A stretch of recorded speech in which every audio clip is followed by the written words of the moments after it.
छठो मां खे ख़बर ॾींदा हलूं। मोहम्मद शफ़ीक जोखियो जी रिपोर्ट मुताबिक़ जंगशाही में सस्ते तरीन होटल जो आगाज़ कोहिस्तान जे समाजी अॻवान मुनीर इब्रोही पारां कयो वियो आहे। हिन महांगाई जे मुश्किल तरीन दौर में ॿिनि शाह हिक वेले जी मानीअ लाइ हर ॿियो माण्हू परेशान आहे। शयुनि जा अघ आसमान ते आहिनि। हिन दौर में जंगशाही ऐं कोहिस्तान 7/4 जे अवाम जे लाइ जंगशाही जे शहर जे पुराणे बस स्टॉप ऐं हाणोके सूज़कीअ जे स्टॉप ते गरीब नवाज़ जे नाले सां मानीअ जी होटल जो इफ़्तिताह थी चुको आहे, जिते 100 रुपयनि में 3 मानियूं ऐं कुकड़ जे ॿोड़ जी प्लेट ॾिनी पई वञे, जेका तव्हांखे उते वेही खाओ या वठी खणी वञो, बचड़नि सां गॾु पंहिंजे घर में खाओ।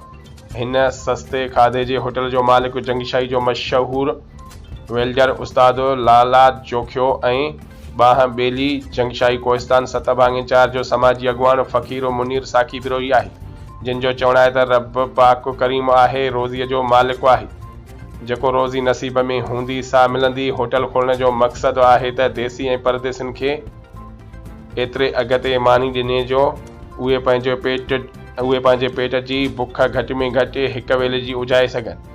जंगशाही ऐं कोहिस्तान 7/4 जे अवाम खे गुज़ारिश आहे त पंहिंजे शहर में क़ाइमु थियल सस्ते ऐं सादे होटल ते अचनि।